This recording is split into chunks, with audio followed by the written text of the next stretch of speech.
उत्तराखंड की पौड़ी जिले के रिखणी खाल इलाके से दिल को पसीज करने वाला मामला सामने आया है, जहां संविदा पर काम करने वाले 28 वर्षीय लाइनमैन की करंट लगने से दर्दनाक मौत हो गई है।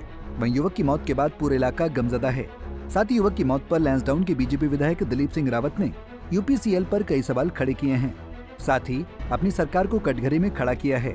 ये किसी से छिपा नहीं है कि उत्तराखंड राज्य, जो कि आपदा के लिहाज से सेंसिटिव है, वहाँ मौसम की मार चलते ही काफी इलाकों में विद्युत आपूर्ति बाधित हो जाती है और बिजली को सुचारू करने के लिए बिजली कर्मी लगातार फील्ड में उतरकर काम करते हैं। लेकिन विडंबना यह है कि बिजली कर्मी कभी कभी लोगों की जिंदगी में उजाला करने के चक्कर में अपनी जान गंवा बैठते हैं, क्योंकि शटडाउन लेने के बावजूद वो खंबे पर चढ़ते जरूर हैं, लेकिन वापस नीचे जिंदा नहीं उतर पाते।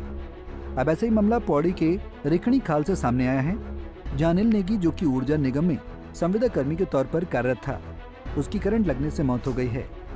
दरअसल अनिल नेगी, जो कि कुटिंडा गांव का निवासी है, रिखणी खाल में विद्युत लाइन की मरम्मत के लिए पोल पर चढ़ा था। इसी दौरान करंट की चपेट में आने से उसकी मौत हो गई। अनिल का शव बिजली के खंबे से लटकता मिला। वहीं जैसे अनिल की मौत की सूचना ग्रामीणों को लगी, उन्होंने खंबे से लटकता शव नीचे उतारकर यूपीसीएल पर लापरवाही का आरोप लगाया और जमकर हंगामा काटा। युवक की मौत पर लैंसडाउन विधायक दिलीप सिंह रावत भी आक्रोशित नजर आए और उन्होंने यूपीसीएल पर कई गंभीर आरोप लगाए। उन्होंने कहा यूपीसीएल की कोताही के चलते ही युवक की मौत हुई। साथ ही उन्होंने कहा कि यूपीसीएल के अधिकारी सेवा विस्तार के नाम पर मेवा खाने का काम कर रहे हैं। यहाँ एक विद्युत कर्मी का करंट से जो है मृत्यु हो गई है ऑन ड्यूटी पे, और ये बड़ा दुर्भाग्यपूर्ण है और मैं समझता हूँ कि यूपीसीएल की बहुत घोर लापरवाही है। और मेरा तो यहाँ तक कहना है कि इस समय यूपीसीएल में बहुत बड़ी लापरवाहियाँ हो रही हैं।